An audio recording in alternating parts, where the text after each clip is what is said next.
Muy buenos días. Buenos días. Nos estamos hoy consagrando al Niño Jesús de la Espina de Cusco. A Él estamos haciendo el honor en este día. Y antes de comenzar voy a pedirle al Señor su santa palabra. Les voy a leer de la carta de San Pablo a Timoteo. En el capítulo 5, versículo 1. Trato con los diversos estados. No reprendas con aspereza al anciano, sino exhórtalo como a padre, a los mozos como a hermanos, a las ancianas como a madres, y a las jovencitas como a hermanas, con todo recato. Honra a las viudas que verdaderamente son tales, que si alguna viuda tiene hijos o nietos, atienda primero a gobernar bien su casa y dar el retorno debido a sus padres, pues esto es lo que Dios agrada. Mas la que verdaderamente es viuda y desamparada, espere en Dios y ejercítese en plegarias y oraciones noche y día. Porque la que vive en deleites, viviendo está muerta, pues que lo está su alma. Hazle pues entender estas cosas para que sean irreprensibles. Que si hay quien no mira por los suyos, mayormente si son de la familia, este tal negado a la fe, y es peor que un infiel. No sea elegida viuda para el servicio de la iglesia de menos de 60 años de edad, que no haya sido casada más de una sola vez, cuyas buenas obras den testimonio de ella, si ha educado bien a los hijos, si ha ejercitado la hospitalidad, si ha lavado los pies de los santos, si ha socorrido a los atribulados, si ha practicado toda suerte de virtudes. Viudas jóvenes no las admitas al servicio de la iglesia, pues cuando se han regalado a costa de los bienes de Cristo, quieren casarse, teniendo contra sí sentencia de condenación, por cuanto violaron la primera fe. Y aún también estando ociosas, se acostumbran a andar de casa en casa, no como quiera ociosas, sino también parleras y curiosas, hablando de cosas que no deberían hablar. Quiero pues más que las que son jóvenes se vuelvan a casar, críen hijos, sean madres de familia, no den al enemigo ninguna ocasión de maledicencia, pues algunas se han pervertido ya para ir en pos de Satanás. Si alguno de los fieles tiene viudas en su parentela, asístalas y no se grave a la iglesia con su manutención, a fin de que haya lo suficiente para mantener a las que son verdaderamente viudas o desamparadas. Palabra de Dios. Pues en esta mañana, en mi corazón tengo yo el hacer una reflexión sobre la fidelidad y la justicia de Dios. Y en esto, seguramente que por eso el Espíritu Santo nos lleva a hacer una reflexión en la palabra de San Pablo a Timoteo, dándole instrucciones sobre las viudas. Y ustedes saben que este lenguaje del Espíritu en las Escrituras, a pesar de que se está señalando un acontecimiento humano específico, sin embargo, se refiere al alma y a cada persona. La viuda nuestra, ¿cuál es? En la vida independiente nuestra. La vida nuestra es cuando nosotros dejamos el amor terrenal, se muere el amor terrenal y comienza el amor a Dios. Esa sería una viudez espiritual, ¿cierto? O sea, cuando el hombre deja todo, las cosas de la tierra y se entrega a Dios, es como un viudo, una viuda, ¿cierto? Porque deja ese amor terrenal, se le muere, Dios se lo lleva a una mejor vida, o sea, y deja la vida de uno para que se le entregue a Él. Si de repente le quita los bienes terrenales y le quita todas las gracias terrenales en un momento dado y todavía es joven, eso quiere decir, es una persona que todavía no se ha graduado espiritualmente en las experiencias terrenales, entonces Dios le da otra oportunidad de reconstruir su vida de nuevo en sus empresas, en sus relaciones humanas, y le da otro matrimonio. Esto se aplica también al verdadero matrimonio, a la verdadera viudez. Pero también estoy hablando para las personas que aquí no podrían relacionarse con eso, porque un hombre, ¿cómo se relaciona a ser viuda? En este caso, ¿cierto? Relaciona a la iglesia, o una mujer cuando está casada o simplemente nunca se ha casado. Pues la relación es con ese encuentro con la espiritualidad, lo que es el espíritu y la carne, esas dos cosas. Entonces, si en un momento dado de nuestra vida el Señor permite que nosotros perdamos todo lo que tenemos materialmente y también la relación que tenemos humana y todas esas cosas, o aun cuando no se pierde esa relación humana que puede ser un matrimonio, y todavía se es muy joven para no se sabe todavía exactamente la finalidad de las cosas materiales, la administración de ellas y también el sentido de ellas. Entonces esa es juventud en el espíritu. El Señor le daría otra oportunidad a esa persona de que vuelva a empezar y haga otra vez la lección. Entonces, en esta palabra a Timoteo sobre las viudas y el comportamiento de ellas, podemos cada uno de nosotros llevarlo a nuestra vida personal para poder distinguir la justicia de Dios en eso y también la fidelidad de Él, porque Él habla de cuando uno es viudo y es joven y comienza a vivir de casa en casa, de parlatería en parlatanería, como dice San Pablo. Eso quiere decir de que una persona en un momento dado pierde todas sus cosas materiales y ya tiene esa viudez con las cosas del mundo, y de pronto se vuelve una persona religiosa y abraza las cosas de Dios, pero lo hace como exilio, como un asilo, y se convierte en una persona que vive de lugar en lugar buscando cosas religiosas, andando por todas partes, pero lo que hace es una parlatanería, se convierte como en un chismoso religioso, una persona que está investigando la espiritualidad de todo el mundo, andando por todas partes por las razones equivocadas. Eso sería esa viudez equivocada, una viudez alegre, parlatanera, que no tiene nada que ver con Dios. Entonces, eso no quiere decir que es malo ir nosotros a convivir y compartir diferentes espiritualidades. No, porque si la persona y la intención del corazón es sana y es santa, uno puede participar en la iglesia en todas sus riquezas, porque para eso son riquezas y nosotros somos herederos de todas ellas. Nosotros heredamos los franciscanos, los carmelitas, heredamos los jesuitas y heredamos todas las espiritualidades de la iglesia, son de nosotros. Ese es el tesoro nuestro. Pero que las dosis espirituales que uno toma y la curiosidad que uno tenga en el espíritu únicamente estén centradas en la edificación del alma y no sea en la edificación de la curiosidad o la ansiedad por recolectar cosas que nos enriquecen para nuestro propio beneficio y no para que el alma se santifique, que son dos cosas muy diferentes, porque hay una necesidad en el hombre a veces religiosa de aprender muchas cosas y de predicar muchas cosas y de hablar muchas cosas religiosas, pero con el único ánimo de enaltecerse como persona y de edificarse como ser humano y no como alma. Y esas cosas están equivocadas, porque no necesariamente son un pecado, pero son imperfectas. O sea, eso no está buscando a Dios, sino que se está buscando la glorificación personal. Y eso le trae pobreza a la iglesia, le trae una bancarrota que le da al hombre, la gente débil, el débil en la fe que entra a la iglesia buscando esperanza y buscando modelos donde encuentre gente consagrada y comprometida con Dios. Eso es lo que busca el débil. Cuando una persona entra a la iglesia gateando, adolorida, herida, caída, destrozada, busca esperanza en la gente que ha estado ahí y mira alrededor a ver si hay alguien ahí parado que le pueda dar esperanza con su testimonio, que le puede mostrar de que sí se puede, que hay un Dios vivo, que Dios está ahí, que Dios nos reconstruye, que Él nos recoge de los pedazos y nos vuelve a hacer. Y eso solamente se puede dar no del corazón del curioso que está acumulando información religiosa para impresionar a los demás o para enaltecerse o para simplemente alimentar su propia vida, sino de aquel que alumbra por la vida de Dios en él, que es aquel que da testimonio de la fidelidad y la justicia divina en él, porque la fidelidad y la justicia divina se reflejan en el hombre cuando el hombre es fiel a la justicia de Dios. Entonces, ¿cómo se encuentra un Dios fiel y el amor de Dios y la justicia de Dios a la perfección?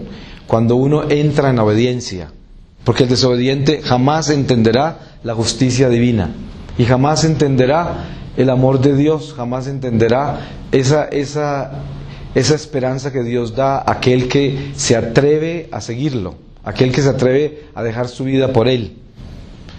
Entonces viene en esta reflexión algo muy importante, que es esto. En algún momento de la vida, nosotros muy sutilmente exclamamos esa protesta que dice: ¿qué será lo que Dios quiere de mí? Porque en otras palabras, muchas veces eso quiere decir: todo lo que hago me sale mal, ¿qué será lo que Él quiere? Es como una protesta. Es muy dulce, aparentemente, es como muy hermosa, pero no lo es, realmente, porque es como un corazón insatisfecho, confundido, agraviado, lleno de pesadumbre, diciendo: muéstrame qué es lo que quieres, porque yo no entiendo, todo lo que trato de hacer me sale mal. Y lo que sucede es esto: una de las primeras presentaciones del Dios grande, soberano, majestuoso, el creador, el amante, el fiel, el generoso y el justo, es precisamente permitir que nosotros vivamos la vida terrenal como vida terrenal. Y en eso me refiero a esto: la vida terrenal es una vida transitoria de pruebas.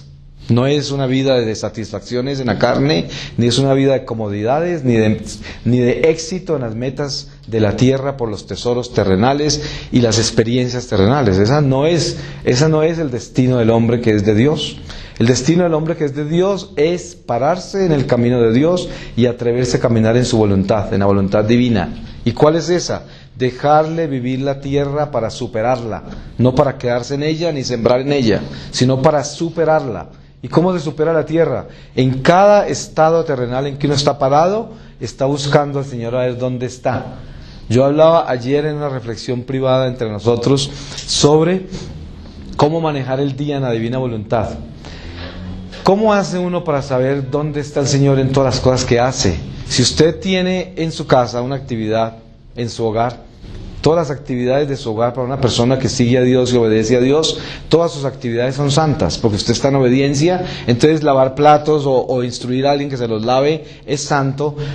Vestirse, seleccionar la ropa para sus hijos o su esposo o la suya, todas las actividades de su casa son santas. Y todo lo que haga es el hogar, es el ministerio de la familia. Si usted está en la iglesia, ayudando en la iglesia, todo lo que hace es santo. Todo lo que está haciendo en la calle, cuando camina, todo es santo, porque usted tiene una actitud de Dios. Mira con los ojos de Dios, escucha con los oídos de Dios, habla con la voz de Dios, porque todo lo que hace lo hace por Él y para su gloria. Pero, a pesar de ser todo así, usted tiene muchas cosas para hacer en su casa hoy. Entonces, usted tiene que por un momento parar y mirar dónde está Jesús en las cosas que tiene que hacer. Y seguro que le va a alumbrar. Y de pronto va a estar en las cosas más sencillas. De pronto está en correr un florero de este lado para allá. Algo que parecería absurdo, pero ahí es donde está como el impulso más grande. ¿Y por qué eso? Porque unos minutos después llega una persona a la casa y las cosas debían estar puestas en esa forma. Por muchas razones. Fíjese que nosotros somos seres espirituales, no carnales, cuando pertenecemos a Dios. Y si somos seres espirituales, todas las cosas nuestras deben estar espiritualizadas, hasta el florero de la casa, la escoba, todo debe estar espiritualizado, porque no somos de la carne. Porque nosotros no estamos limpiando una casa del mundo, sino limpiando una casa de Dios. Porque la ropa nuestra en el closet no es la ropa del mundo, sino la ropa del Señor, con la que glorificamos a Él, con la dignidad con que nos vestimos. Y todo lo nuestro debe espiritualizarse así. Por lo tanto, tiene sentido todo. Porque ya no son simples cosas materiales, sino que son cosas espirituales que están amparadas en instrumentos materiales. Así de que ya su florero no es simplemente un adorno, su florero es parte de la alabanza que usted le hace al Señor para tener su casa presentada para la gloria de Dios. Entonces no es un florero cualquiera, ese no es un florero cualquiera. Por lo tanto, usted ni siquiera piensa en el florero como florero, sino las flores de su casa, ¿cierto? Eso son cosas diferentes. Entonces todo esto, al subirlo a un nivel de esos, el hombre encuentra a Dios en cada paso, porque ya usted en su casa, en un momento de reflexión, pregunta: ¿dónde está Jesús? ¿Dónde está Jesús? Jesús está en arreglar esta cosa que hace tiempo no la hago y que la necesito hacer. Y seguro que muy pronto se va a dar cuenta por qué la arregló. Algo que tenía que hacer: sacar cosas de un closet, limpiar aquello, no sé qué, hacer una llamada para arreglar algo de la casa. Es una serie de actividades que si uno está toda hora fijándose dónde está Jesús y lleva su vida en esa forma, entonces la vida se vive en la divina voluntad. Eso es así, dándose cuenta que no es que hacer una cosa o la otra sea malo, pero el orden de las cosas se debe vivir en el Espíritu del Señor y no en el espíritu del activismo, del trabajo. Así estén justificadas las cosas porque se hacen para la gloria de Él. En ese orden es donde uno espiritualmente camina con una sobriedad, en la cual, caminando en esa sobriedad, se le da mucha más paz al alma y al corazón.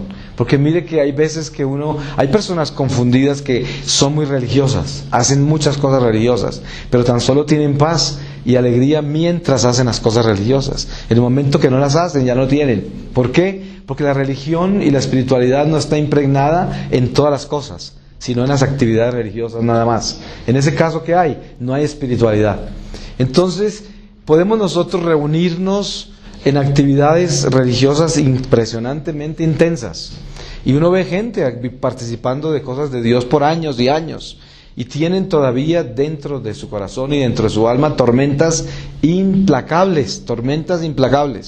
Eso no quiere decir que lo que están haciendo es malo y que se ha perdido todo lo que se hizo.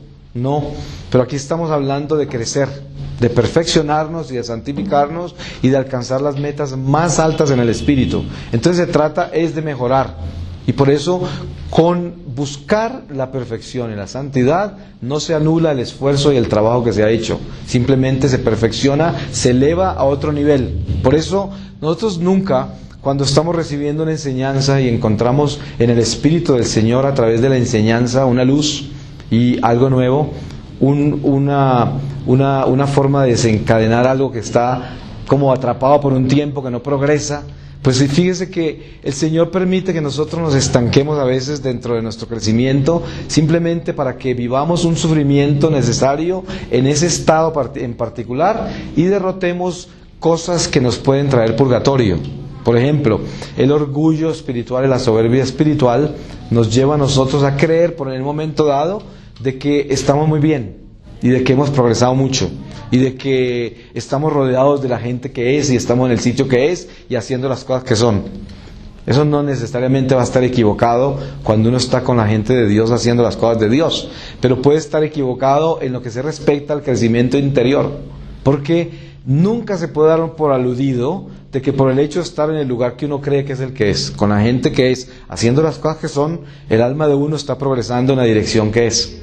Y no porque necesariamente en la dirección que está creciendo no es hacia Dios, sino creciendo en la dirección para la cual Dios lo llamó, una dirección específica para donde su barca va navegando. Porque a pesar de ser el mismo mar, del mismo Dios, todos navegamos en diferente dirección hacia el mismo puerto. ¿Por qué? Porque tenemos un recorrido específico del alma que tiene que recorrer un camino específico sobre el mismo mar. Y a pesar del mar ser exactamente igual en todos sus contornos, con la diferencia de la estatura de la marea, sin embargo, son los mismos elementos. Entonces, una persona que tenga en su corazón tan solo el enfoque y la dirección de la curiosidad y las ansiedades humanas, encuentra en el mar un lugar de desesperación, porque como no ve el puerto y no ve la diferencia entre un lado del mar y el otro, piensa que se está muriendo, porque no encuentra sentido a la navegación y con frecuencia se siente perdido y vive con el compás agarrado a su pecho porque duda de su dirección. Ese es el hombre que todavía no navega con Dios en la esperanza y en la sabiduría de que Él lo guía, sino el hombre que navega con sus instintos, sus sentidos y su razón. Y ese marinero no progresa, está estancado, porque no va con Dios sino consigo mismo. Nadie puede navegar amparado en el compás solamente. El compás es una guía, la guía no es el destino ni tampoco es el ritmo de la navegación. El compás es simplemente un complemento de la navegación. ¿Cuál es el compás nuestro en la navegación? El compás y la brújula son instrumentos que nos van guiando para confirmar lo que ya en el corazón llevamos. Si lo que llevamos en el corazón no es fe ni esperanza, los instrumentos no van a ser lo suficientemente poderosos, porque a pesar de que nos muestren norte, uno diría, pero no parece el norte. Debe ser que mi compás está dañado. Lo golpea, lo mira a ver si es que tiene algo malo y empieza a dudar de sus propios instrumentos. Y ahí es cuando vienen los naufragios, ahí es cuando vienen los errores, las decisiones equivocadas y los cambios de rumbo en la vida nuestra. Por esa razón, la religiosidad tiene que estar amparado de la espiritualidad para poder encontrar la justicia divina, la voluntad divina, el amor de Dios y la fidelidad de Dios. La fidelidad y la justicia divina está en la navegación sobria del marinero.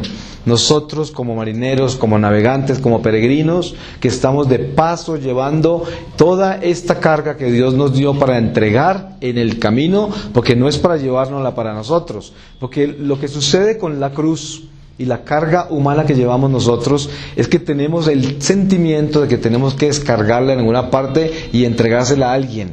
Ese es el sentimiento que tenemos. Porque como es tan pesada y es una carga, el único interés que tenemos es descargarla en alguna parte. Y resulta que no es así. Primero, la única forma de entender el misterio de la carga humana que llevamos, que se considera en nuestra espiritualidad como la cruz, el único verdadero sentido en Cristo es aceptarla sin pensar en descargarla. Porque si yo la llevo y la cargo con amor a pesar del dolor que me causa, eso quiere decir de que ese dolor se convierte en mi propia vida y por lo tanto la cruz no está como si fuera algo externo, sino como si fuera parte de mí mismo. Entonces ya no pienso en descargar ese dolor en ninguna parte porque el dolor soy yo también. Entonces, si yo soy también, descargarlo ya no existe, sino cargarlo y vivir en él como parte mía. Esa es la diferencia, porque el sentido del hombre que lleva el dolor y las tribulaciones de la vida como algo que no le pertenece, es una persona que a toda hora vive desesperada por sanarse, por liberarse, por desencadenarse, por todo. Y entonces, ¿qué sucede? Queda en manos de todas las fuerzas exteriores, donde cree que va a encontrar esa solución. Y resulta de que ese no es el sentido del cristiano. El sentido del cristiano es llevar el dolor, la tribulación y todos los males internamente en el nombre de Dios, para que Dios en su divina voluntad sepa darle la gracia a uno de cómo manejarlos o cómo en un momento dado encontrar la gracia de liberarse de ellos si es que Dios así lo quiere, pero no porque uno piensa que la naturaleza de uno es tener que liberarse de eso. Fíjese que esa sería la actitud del protestante. Ese es Martín Lutero. Martín Lutero lo que predicó es: nosotros tenemos que sacar todo este dolor y eliminarlo completamente. Entonces la sanación, liberación, esa es la bandera protestante. En nuestra Iglesia Católica sí hay el ministerio de la sanación y la liberación, claro, y el romper las cadenas. Pero no es para rechazar la cruz y rechazar el dolor por decir, nacimos para ser sanos y libres. Claro que sí, pero siempre y cuando el dolor sea parte de nuestra vida y no una maldición ni un castigo. Porque miren, hay dos espiritualidades cristianas. Una, la católica. La católica es cristocéntrica. La protestante, la protestante es palabra céntrica. Quiere decir, invoco y proclamo palabra para eliminar todo lo malo de mi vida. Y entre esas elimino también la cruz. Por eso no cargan crucifijos, ni tienen ninguna relación con la cruz. No se trata de eso. Cristo ya lo hizo, yo no tengo por qué estar ahí. La palabra de Dios dice: yo me libero de todos mis males en el nombre del Señor, invoco, revoco, hago todo esto. Sí, eso está correcto. Pero des en cuenta la diferencia entre Martín Lutero y San Pedro. La diferencia es esta: yo revoco las cosas que Dios me deja revocar.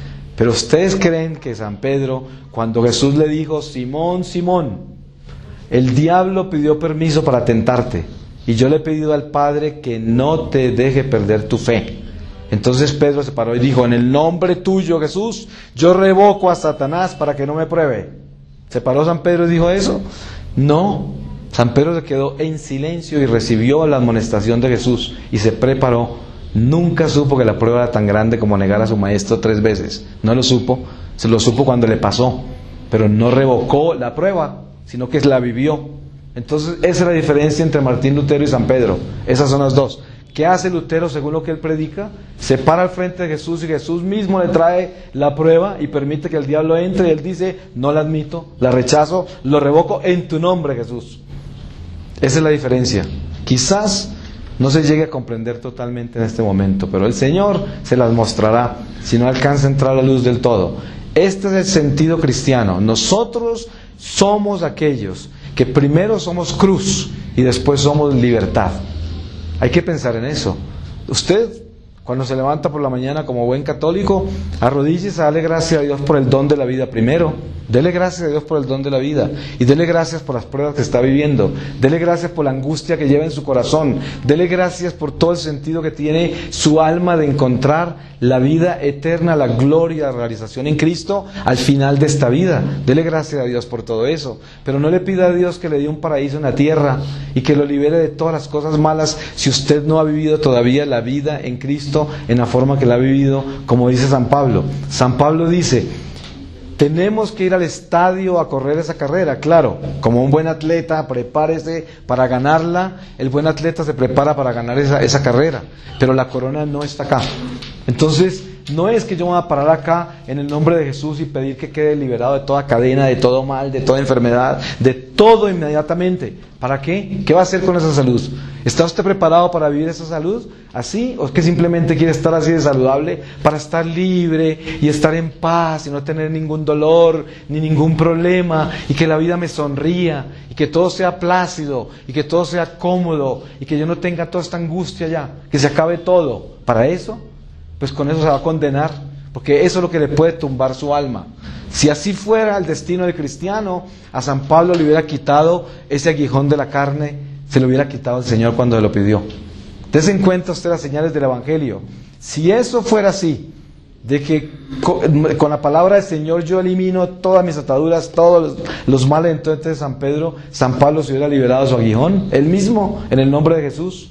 No, él mismo testificó: 3 veces se lo pedí y no me lo quitó, ¿cierto? Entonces, ¿qué sucede? Antes de nosotros pensar que yo me debo liberar, me debo sanar, me debo romper todas las cadenas, antes de eso decir: yo merezco estar encadenado, yo merezco tener todos estos males, yo no me merezco nada más que el infierno, como dicen los santos. Esa es la oración de los santos. ¿Quién soy yo? San Francisco Asís dice: ¿quién soy yo? Debía estar en el infierno. Así. ¿Por qué es eso? Porque nos hace humildes a nosotros, ¿cierto? Entonces, uno se arrodilla y le entrega al Señor su vida y le dice: Señor, aquí estoy para hacer tu voluntad. No me merezco nada. Mírame a mí, la miseria que yo soy, para pedirte a ti que me liberes de todos los males y que me quites todo. No, Señor, dame la fuerza para llevarlos, para llevar todo lo que cargo hoy por culpa de mi pecado o por el pecado de mis padres, aunque no esté maldito por eso, porque yo obedezco y el pecado de mis padres no marcan mi vida, influencian mis pensamientos y me dan tendencias al mal, pero no me obligan porque yo no estoy maldito, porque obedezco. Sin embargo, en mi carne hay pecado de mis padres, que son las angustias y tendencias malas que tengo, de las cosas malas que pudieron hacer mis ancestros. Sin embargo, con todo eso vivo en tu nombre, Señor, y lo consagro a ti. Y esa es la verdadera sanación del católico. No del evangelio equivocado cristiano, de la liberación total del hombre. Por eso existen esos garajes de la oración fuerte al Espíritu Santo. ¿Qué es lo que ofrecen todos estos magos? Liberarse totalmente de todo. Fíjense ustedes lo que venden ellos. Eso está equivocado. Nosotros no pertenecemos a esa espiritualidad. Ese no es el evangelio. El evangelio nuestro es aceptar la cruz, llevarla en silencio con el Señor y obedecer los mandamientos. Y en la mitad del camino, a ese Jesús, hijo de David, gritarle: Señor, hijo de David, ten misericordia de mí. Y el Señor se presenta al frente: ¿qué quieres? Dice: si tú quieres, sáname, Señor. Si tú quieres, sáname. Pero no es que sea la intención mía de que yo tengo que estar sano para poder sobrevivir y serle fiel al Señor y poder hacer una vida como el Señor la quiere. Pero primero necesito quitarme todas estas garras de encima y estas cadenas y esta cruz y este dolor y esta incertidumbre y todas estas cosas que me agobian, arreglar mi matrimonio, mi familia o mis padres o no sé cuántas cosas para yo poder actuar bien, para poder hacer las cosas bien. Eso está equivocado. Por eso es que hoy es el tiempo, las señales de los tiempos de los falsos profetas, los falsos predicadores, las falsas doctrinas, las falsas iglesias. ¿Qué están enseñando las iglesias? La comodidad, la liberación, la salud física, la liberación de todos los males terrenales. Ese no es el evangelio. El evangelio predica un mundo transitorio donde el hombre lleva... Desen ustedes cuenta de algo bien importante acá. En alguna parte ustedes han visto que Jesús, cuando sanó un esclavo, le dijo que se volara y no volviera donde su amo. Jamás lo mandó a que volvieran de su amo otra vez y le obedeciera. San Pedro dice, esclavos, obedezcan a sus amos. Les dice así. ¿Qué quiere decir eso? ¿Que Dios nos quiere esclavos a nosotros? No. Pero que la vida terrenal es un camino hacia la vida eterna de la libertad. Y que la libertad está en la tierra, en el corazón de Jesús. Si es que somos de Jesús, estamos en Él libres en el corazón, pero no hemos recibido aún el premio, la plenitud de la gloria de Dios hasta que no lleguemos. Hasta que no lleguemos. Por esa razón, esa sanación del esclavo, hecha por las manos del Maestro, fue la sanación de su alma y corazón, pero no de las cadenas terrenales. Él al contrario dijo, póngaselas, váyase otra vez de esclavo, porque usted nació como esclavo, manténgase así. Pero no es esclavo como hablamos nosotros en Abraham, de los dos grupos a los que pertenece la humanidad, los unos de Agar y los unos de la esclava y los otros de la mujer, de la mujer legítima. Nosotros pertenecemos a una legitimidad que se fue consagrada en Abraham, en lo que Dios pactó con él. Y nosotros no somos esclavos, pero estamos hablando del espíritu. Pero cuando hablamos de la liberación de las cosas que nos atan a la mala suerte, porque eso ahí sí se aplicaría eso, la mala suerte que tenemos en la tierra y esa cantidad de angustias y cosas que tenemos, ese tipo de sanación es la cruz del hombre. Y no es que no vamos a ser sanados de esas cosas, y no es que Dios no quiere quitárnoslas, claro, pero ¿qué sucede? Cuando esas cosas se convierten en cruz verdadera, de repente un día se levanta usted y no lleva ninguna de ellas. Pero usted, su meta y su vida, y la fidelidad a Dios y la justicia de su camino no la tenían parada en sanarse y liberarse de eso, sino que la tenían parada en la fortaleza que Dios le daba por la fidelidad suya y la justicia a las cosas de Dios, para poder llevarla con amor y con esa entrega, con ese sacrificio, con esa penitencia y mortificación de aceptar las cosas como son. Entonces, lo absurdo de la vida, lo doloroso de la vida, lo confuso de la vida, lo incierto de la vida, es precisamente el camino para llevar las cosas con la paciencia que santifica, edifica y que fortalece al hombre para ser justo, santo y para ser leal a Dios, fiel a Dios. Ahí está Dios como justicia y fidelidad en una persona así. Una persona justa, leal, fiel a Dios, se levanta y simplemente le entrega la vida a Dios, así como está. Así como está. Le dice, aquí te entrego mi vida, Señor. Tú eres el Señor, tú eres el Creador, tú eres a quien yo adoro, a quien amo, por quien vivo. Tómame así como soy. Lo que quieras hacer conmigo, Señor, aquí estoy, porque tú lo puedes todo y además tú eres todo para mí, yo no soy nada. Entonces, en ese momento, cuando uno realmente reconoce a Dios en esa esfera total, absoluta, y se da cuenta que uno es la nada, Él es el que es, en ese momento, esa es la verdadera sanación. Pero la sanación de que el rumbo de la navegación está correcto, se está caminando, se está navegando hacia un puerto seguro, porque ya no soy yo el que busca reinar, ya no es mi sanación y mi liberación, ya no es el encuentro con toda la bondad, la abundancia. Ustedes han visto el cristianismo de hoy de garaje, que predica es el ministerio de la abundancia, el ministerio de tienen otro nombre, pero bueno, de la prosperidad. Prosperidad, prosperidad. Dese en cuenta que esa sola palabra por sí misma está equivocada. Prosperidad, prosperidad, prosperidad. ¿Qué es la prosperidad? Esa es una palabra que el Señor Jesús nos enseñó a manejar con mucho cuidado. No quiero la prosperidad en la tierra si me va a quitar las cosas del cielo, ¿cierto? Mire qué es lo que sucede con una persona que está buscando prosperidad terrenal, que es lo que predica mucha gente. En muchas iglesias predican eso, la prosperidad. Tienen un ministerio montado en eso. Y dése en cuenta el error tan grave que hay acá. Una persona débil en la fe. Está bien, si usted es una persona que ya come alimento sólido y es una persona ya fuerte espiritualmente, usted entiende que es la prosperidad verdadera. La prosperidad verdadera sería tener todas sus cosas en orden en la tierra.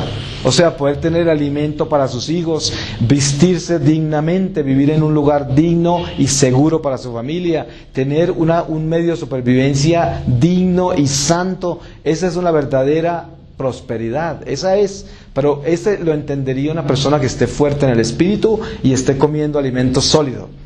Cuando usted tiene una comunidad al frente suyo, ¿cómo hace para saber usted que todos están comiendo alimento sólido? Pues no, hay débiles ahí, hay personas que no entienden todavía, hay personas que no saben bien cómo funciona nada. Y si usted les da un ministerio de prosperidad, ¿qué van a creer? Que es la prosperidad de Dios quiere que yo sea rico, Dios quiere que yo tenga lo mejor, Dios quiere que me vaya bien en todas las cosas de mi vida, Dios quiere, eso lo tomaría el débil, por ahí se iría. Entonces, ¿qué es lo que está buscando? Consagrando sus negocitos, sin importar si esos negocitos tienen sentido, sin importar si en ese negocito está Jesús, si en ese negocito está la voluntad de Dios, no importa, porque Dios quiere que yo triunfe y que tenga prosperidad. Entonces se trata de hacer la oración bien hecha y de estar a tiempo allí para rezar por la prosperidad. Ahí está el engaño, ese es el engaño. ¿Por qué todos estos magos evangelistas hipnotizan las masas? Caen hasta 500 personas, descansan en el espíritu con un mago de esos, con levantar las manos. ¿Por qué? Porque van detrás de esos tesoros terrenales, detrás de la prosperidad y la solución a todas las cosas temporales. ¿Y entonces qué? Pues los hipnotizan completamente.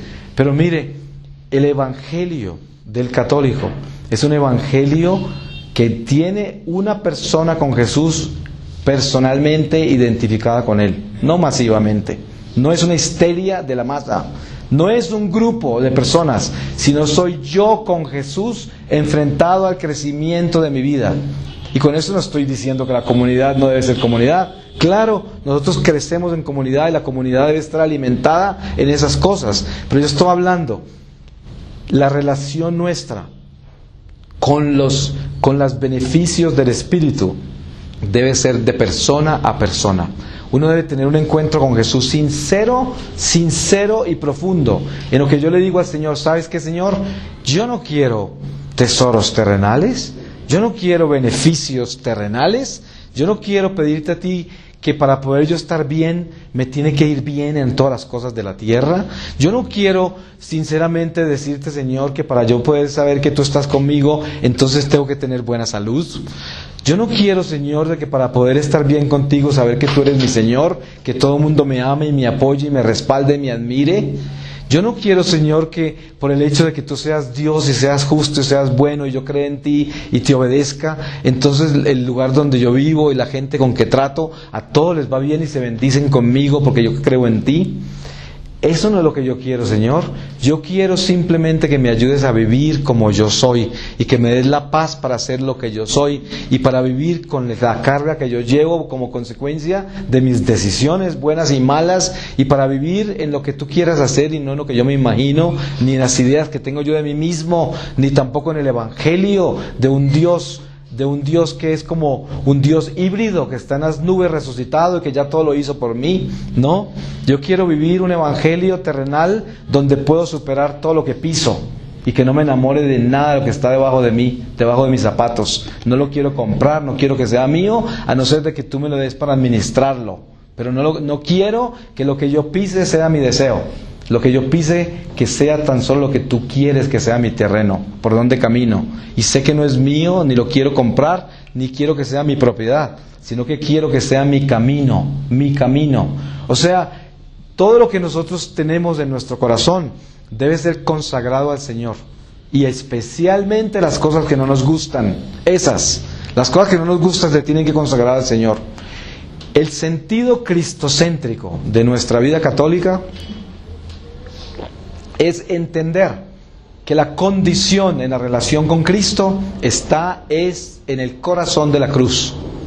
No está en el corazón de la última cena, ni en el corazón de las bodas de Caná. Ahí también, pero acuérdense ustedes que ese fue el camino para llegar a la cruz. Entonces hay gente que se emociona mucho, es en la boda, o en la última cena, o que todavía no se sabe que eso termina en cruz.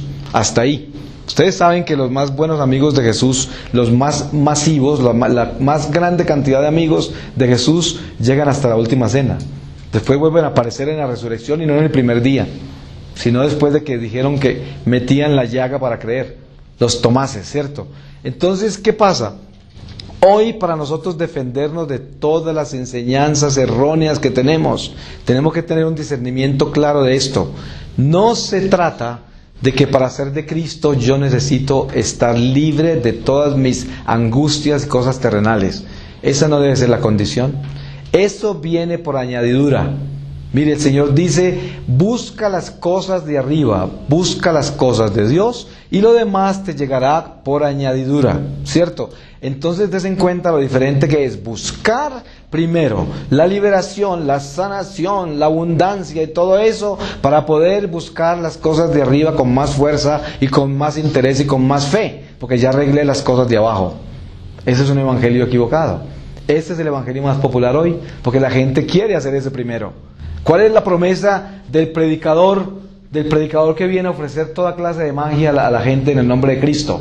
Que ya nos vamos a arreglar de todo. Esto se va a solucionar todo. Y después dele gloria al Señor, hermano. Vaya, dele gloria al Señor. ¿Cierto? Ese no es el sentido cristocéntrico de nuestra vida católica. El sentido cristocéntrico de nuestra vida católica es: voy a buscar a Dios, las cosas de arriba primero. Y cuando yo esté centrado en el Espíritu y sea del Espíritu y no de la carne, y Dios es mi prioridad, y yo confíe, crea en Él, lo siga y lo obedezca, todo lo demás vendrá por añadidura. Porque el tiempo que usted se gasta buscando la liberación de todo mal que tiene, la sanación de toda cadena, todas esas cosas, y no buscando a Dios en el Espíritu, es el tiempo que se gastará de pronto en su vida, y al final se da cuenta que nunca creció espiritualmente y empieza un purgatorio bien doloroso, que es el purgatorio de aprender a vivir la vida en el Espíritu. ¿La vida en el Espíritu cuál es? Ser del Espíritu, superando las cosas de abajo, superando las cosas terrenales. Entonces, si usted está buscando verdaderamente las cosas de arriba, ¿cómo es posible que esté centrado únicamente a sanar las cosas de abajo y arreglar las cosas de abajo? Pero esto podría ser muy mal interpretado, porque si no se piensa bien en lo que estoy diciendo yo, podría una persona pensar que entonces no se necesita orar por la liberación de nuestros problemas, por la sanación de nuestras enfermedades, por la solución de nuestros conflictos.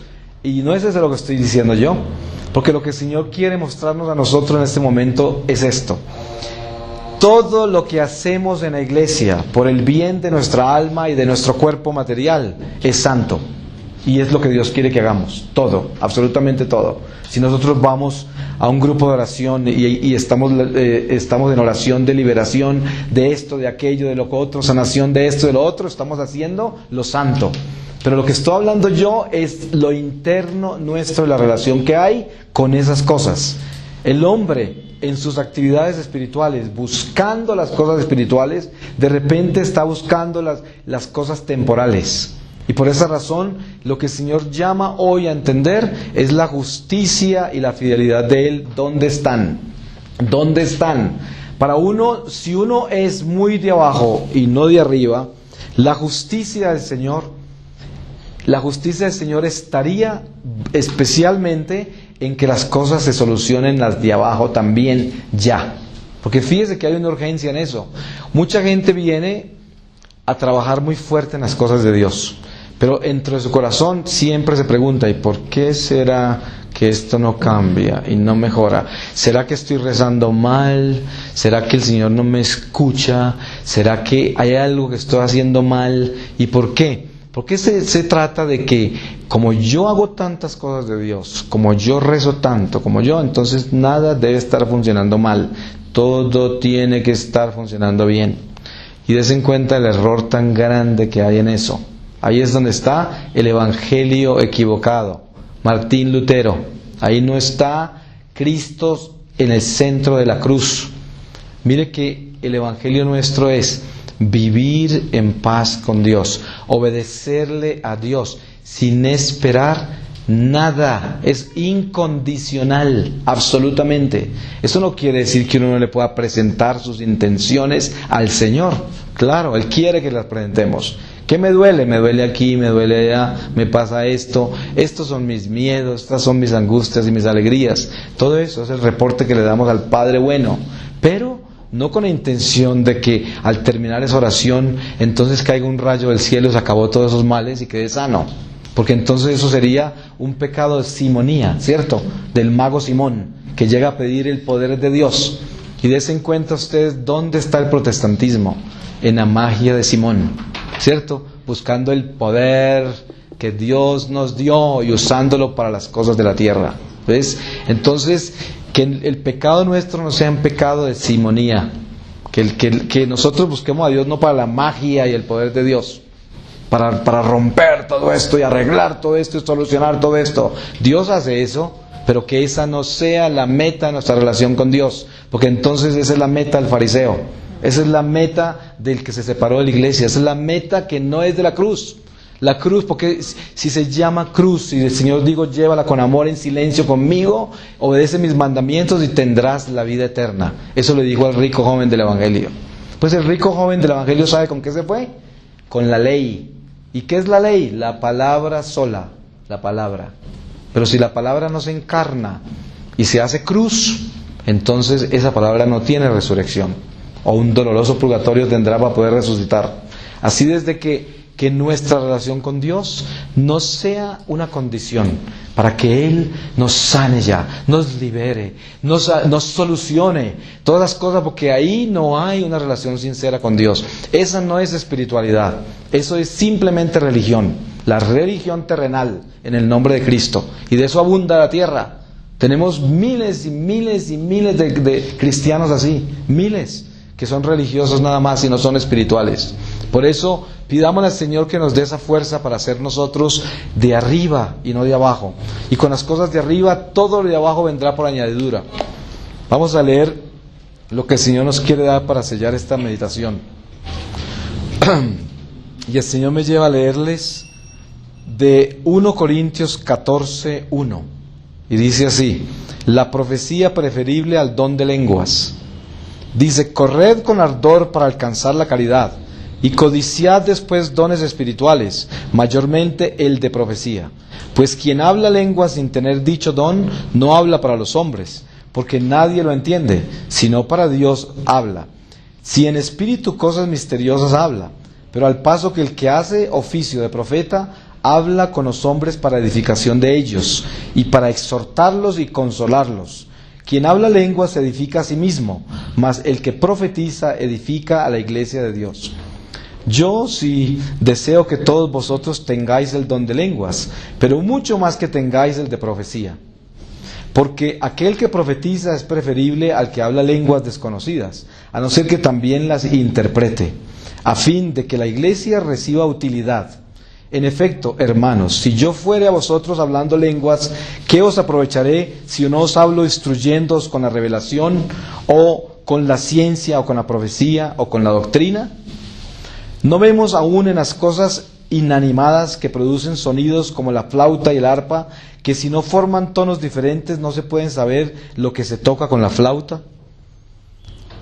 Y si la trompeta no da un sonido determinado, sino confuso, ¿quién es el que se prepara para el combate? Si la lengua que habláis no es inteligible, ¿cómo se sabrá lo que decís? No hablaréis sino al aire. En efecto, hay en el mundo muchas diferentes lenguas, y no hay pueblo que no tenga la suya. Si yo pues ignoro lo que significan las palabras, seré bárbaro o extranjero para aquel a quien hablo, y el que me habla será bárbaro para mí. Por eso vosotros, ya que sois codiciosos de estos dones espirituales, desead ser enriquecidos con ellos para edificación de la iglesia. Y por lo mismo, el que habla una lengua pide la gracia de interpretarla.